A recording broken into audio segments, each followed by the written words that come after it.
और हम जो है अब आपको बताना चाहते हैं कि हम क्रिकेट के लिए तैयार हैं। बिल्कुल जी, आपको बताएं कि बहुत ही मुख्तलिफ हालात में बहुत ही मुश्किल चैलेंज सामने खड़ा है और पाकिस्तान क्रिकेट टीम के लिए इंग्लैंड को इंग्लैंड में हराना आसान नहीं होगा।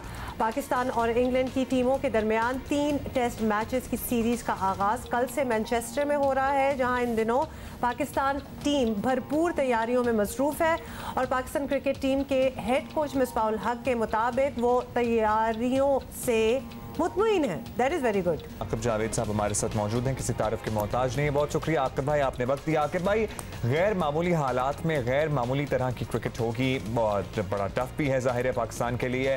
पाकिस्तान को इंग्लैंड की मजबूत टीम का सामना है, खाली स्टेडियम है, गेंद चमकाने की इजाज़त ना होना, ये पाकिस्तानी क्रिकेटर्स पर किस तरह अफेक्ट डाल सकता है सब कुछ टुगेदर? देखिए, जहाँ तक खाली स्टेडियम की बात है तो वो तो पाकिस्तान टीम को बहुत ज़्यादा प्रैक्टिस है। पिछले जो 6-7 साल से यूएई में टेस्ट क्रिकेट हुई है, मैं भी उसका हिस्सा रहा हूँ, तो सिर्फ वो कुर्सी देख रही होती है तो इसका तो कोई इम्पैक्ट नहीं आने वाला।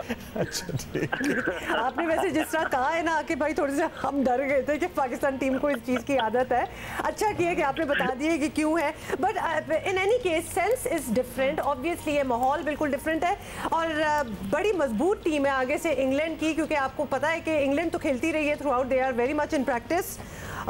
तो Pakistan is prepared, ready for it.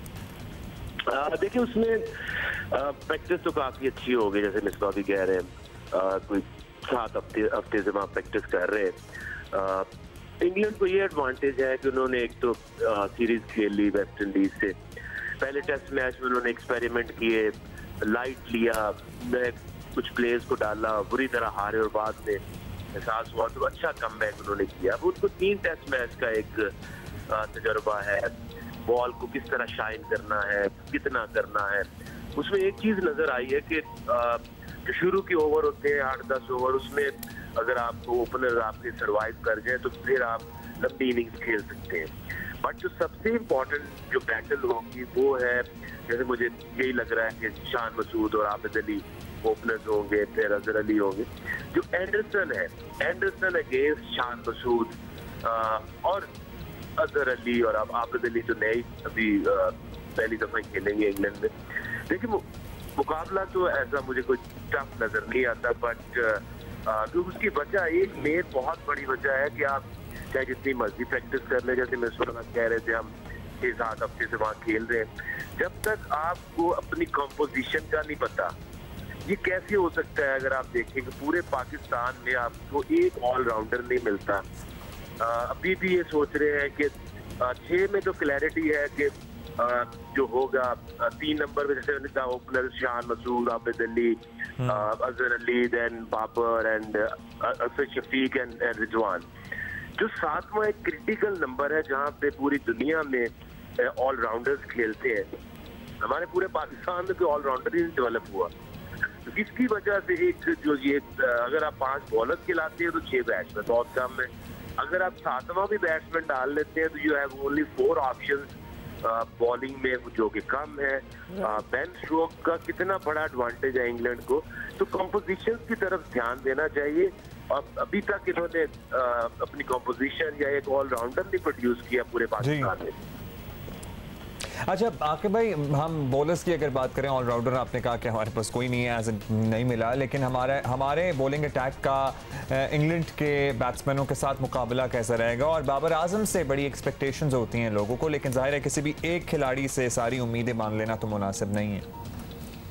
हाँ, ठीक कह रहे हैं आप, क्योंकि देखिए एक ही हमारा बैट्समैन है पूरी दुनिया में जिसको इंटरनेशनली इस टीम के अंदर रिकॉग्नाइज किया जा रहा है कि वर्ल्ड क्लास प्लेयर है। और दूसरे अगर आप बॉलर्स आप देखें तो नो डाउट शहीनशाह अफरीदी ने अच्छा प्रोग्रेस किया, बट उसकी 2 साल की क्रिकेट है, उसमें बहुत चंद टेस्ट मैचेस हैं। उसके बाद जो नसीम शाह है, 1 टेस्ट मैच है, 2 टेस्ट मैच है।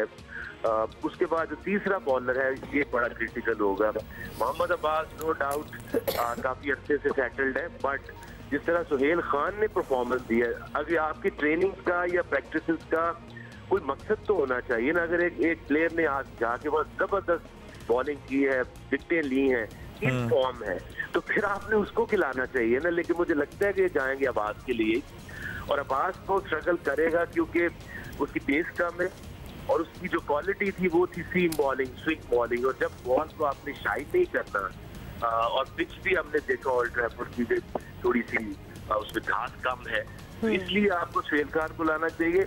और एक ही आपके पास बॉलर है जिसने 5 में विकेटें ली हुई है, वो यासिर शाह। और स्पिनर जो है, leg spinner no doubt England में अच्छा ही करते हैं, बट तो यासिर शाह की आप बात कर रहे हैं एक और चीज आपसे पूछ ले, ये जो न्यू प्रैक्टिसेस हैं, how are they going to effect? जैसे ये गेंद को चमकाना नहीं, जो कि हमारी तो ये एक मतलब it is a part of the game, तो ये इसको रोक दिया जाना और फिर somethings out of the stadium as well, जैसे आपको पता है इससे रिवर्स स्विंग पे कितना फर्क पड़ेगा और इन कंडीशंस में आपको लगता है कि यासिर शाह परफॉर्म कर पाएंगे? देखिए, जितनी लंबी बॉलिंग यासिर को करनी पड़नी है फिर एवेंचुअली विकेटें तो वो लेगा, बट मैच विनिंग परफॉर्मेंस के लिए यासिर को, क्योंकि पिछले काफी अरसे से उसने कोई मैच विनिंग परफॉर्मेंसेस नहीं दी, तो यासिर के ऊपर बहुत प्रेशर होगा और ये पाकिस्तान के लिए सबसे इम्पोर्टेंट चीज है कि यासिर का परफॉर्म करना। दूसरा, ये जो बॉल को चमकाने वाली बात है, मैं तो शुरू से इसके ऊपर ये एक चीज कर रहा हूँ कि अगर आपने जो प्लेयर्स हैं उनको उनकी टेस्टिंग की, एक टेस्ट 6 टेस्ट वो अपने कोरोना के उनके हो चुके हैं, अगर वो हेल्दी हैं तो फिर उनके सलाइवा लगाने से क्या होगा?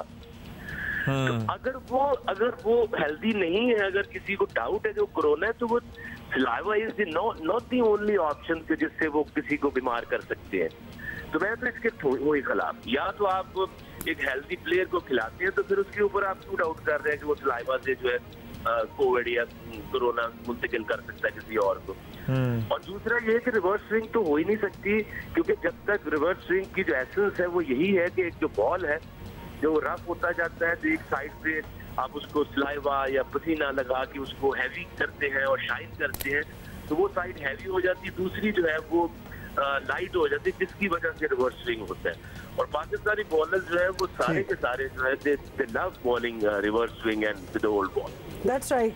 बहुत बहुत शुक्रिया आकिब जावेद हमसे बात करने का। और यस, दीज न्यू SOPs वगैरह पे अमल तो करना पड़ेगा, बट ये बात भी सही है कि जब प्लेयर्स के पूरे टोटल फिजिकल्स हो चुके हैं, टेस्ट हो चुके हैं, बिल्कुल clear and hence they are allowed to travel and go play, तो फिर उस एनवायरनमेंट में उनको वो करने देना चाहिए that whatever they are use to doing, जो कि ये है गेंद चमकाना भी, बट ये होगा नहीं।